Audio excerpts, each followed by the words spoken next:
నుంచి ఓ సంవత్సరం పాటు నువ్వు మంత్రి ఒక్కొక్క సమస్యను తీసుకుని అన్నింటినీ పరిష్కరించాలి. కూర్చోండి.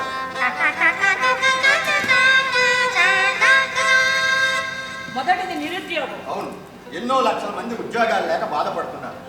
కొత్తగా పరిశ్రమలు కడతామని పాత మంత్రులు వేసిన పునాదిరాలు అలాగే ఉండిపోయాయి. కొత్త పరిశ్రమల ఉన్న పరిశ్రమలే సమయంగా నడపలేక ప్రైవేటైజేషన్ పేరుతో ప్రైవేట్ వ్యక్తులకు ఇచ్చేస్తున్నాం.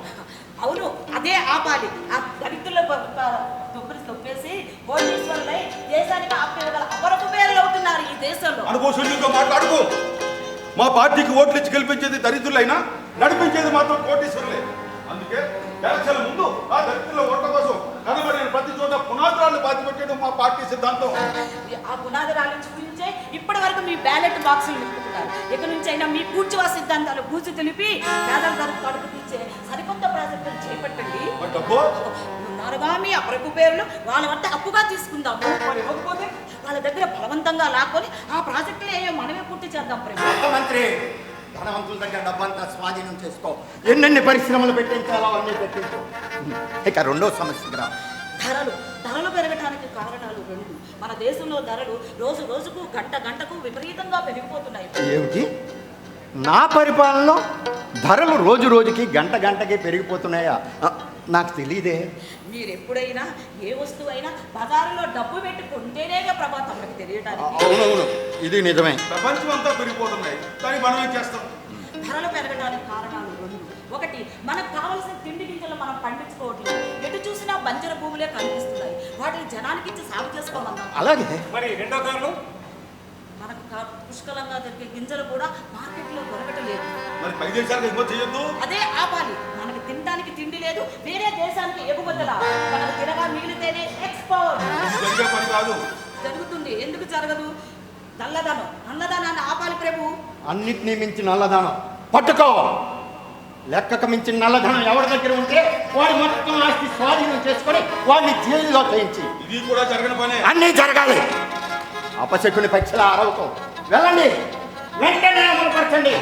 పోండి.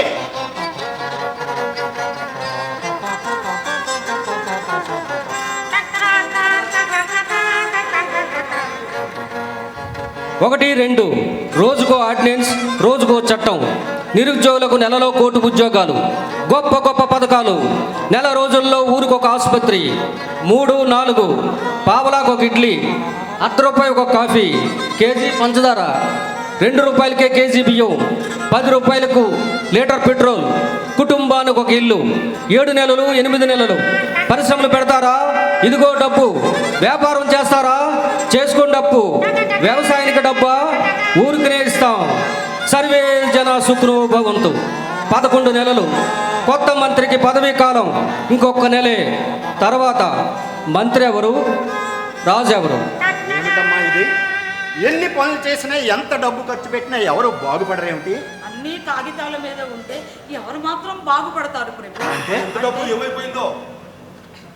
దళారుల కంటాల్లో ఇరుక్కుపోయింది. అధికారుల జీర్ణకోశాల్లో అరిగిపోయింది. గూఢచారులను పంపించు. మన చట్టాలు సక్రమంగా జరగకుండా చేసిన దేశద్రోహులను పట్టుకో. వెళ్ళు. వాళ్ళు పట్టుకోవాల్సిన అవసరం లేదు, నేను పట్టుకుంటాను. ఎలా? నా దగ్గర ఒక శక్తివంతమైన ఉంగరం ఉంది. ఇదే ఆ ఉంగరం. దీనిలో ఒక అద్దం ఉంది. దీన్ని ఎవరు చూస్తే ఎవరో ఆ మనుషులు ఈ ముఖంలో కనిపిస్తారు ప్రభు. ఇటువంటి ఉంగరాల మీద నాకు నమ్మకం లేదు. నాకు నమ్మకం ఉంది. అయితే చూపించు. ఈ రాజ్యంలో ఎన్నో అన్యాయాలు అక్రమాలు జరుగుతున్నాయి. వాటి కారకులు ఎవరు? కనిపించారా? ఏది నన్ను చూడండి. లేదు, ఇప్పుడే చూడాలి. కనిపించారా? ఇది నన్ను చూడండి. దీన్ని నీ దగ్గరే ఉంచు. ఈ ఉంగరాన్ని ఒక కారణానికి వాడకం ప్రారంభించిన తర్వాత ఆ పని పూర్తయ్యే వరకు దీన్ని ధరించకూడదు ప్రభు. అలాగా? అయితే దీన్ని ఇక్కడే ఈ సింహాసనం మీద ఉంచుతాం. భద్రంగా ఉంటుంది. దీన్ని జాగ్రత్తగా కాపలా కాయడానికి నేనున్నానుగా, ప్రాణాలు చూసుకుంటా. ఎవరి ప్రాణంలో చూసుకుంటావు? నీ సొంత ప్రాణంలో చూసుకోవాలి. బయట కాపలా పెట్టేస్తాను. మనం బయలుదేరం.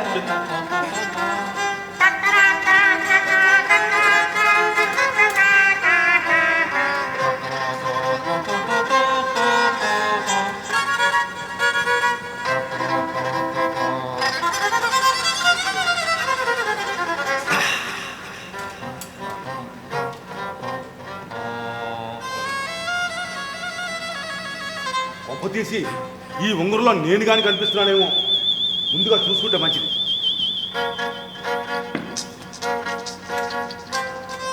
మహాశక్తి, ఈ దేశంలో జరుగుతున్న అన్యాయాలకు అక్రమాలకు కారకులు ఎవరు? నేనే. ఓ నీసిక ధరగా ముందుగా జాగ్రత్త తీసుకోకపోతే అనుకున్నంత చేసి నా గుట్టు బట్టబయలు చేసేదారు కదే. నిన్ను అమ్మో,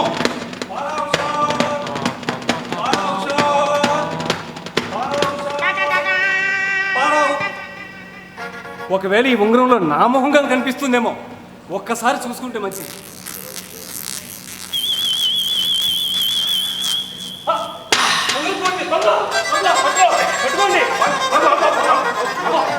ఉంగరం నా దగ్గర ఉంది, ఎవరికి చెప్పు, వస్తా. ఆగు, ఈ ఉంగరం పోకుండా రాజుగారు దీన్ని నన్ను కాపలాగా పెట్టారు. ఇది పోతే నా పేగల మీదకి రాదా? ఇది పోకపోయి నీ పేగల మీదకి వస్తుంది. ఏ ప్రభుత్వం చేసేవన్నీ సక్రమంగా అమలు జరుగుతున్నాయో లేదో, అలా అమలు జరగకపోతే దానికి కారకులు ఎవరో తెలుసుకోవాల్సిన బాధ్యత మీ దగ్గర.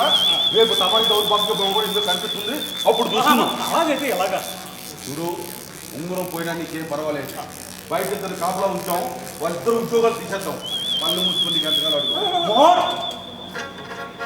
ఆరు మాట్లాడుతున్న ఉమ్మను. డబ్బు నీది, ఉంగరం నాది. సరే, ఆగండి.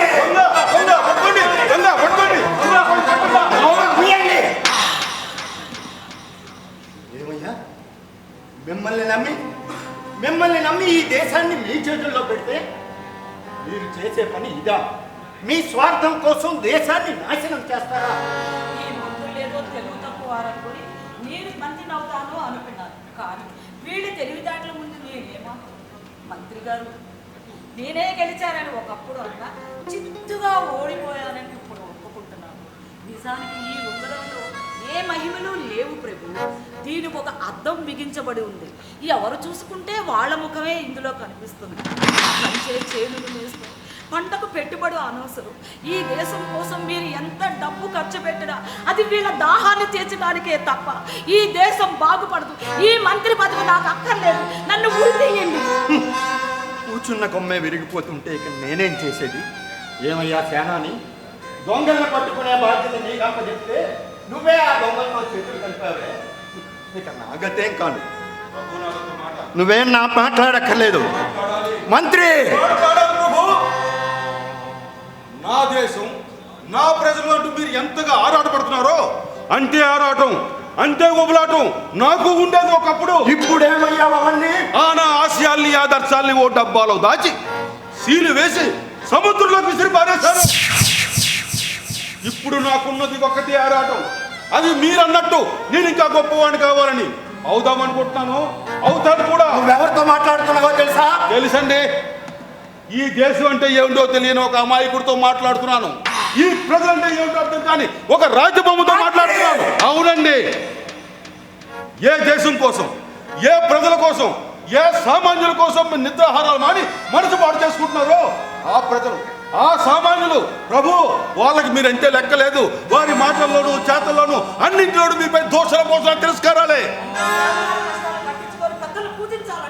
చూడమ్మా కొత్త మంత్రి, నేను ఒకప్పుడు నీలాగే ఈ ప్రజలందరినీ బాగు చేసేయాలని, రామరాజ్యం స్థాపించాలని ప్రయత్నిస్తే ఆనాడు వీళ్ళెవ్వరూ నాకు సహకరించలేదు.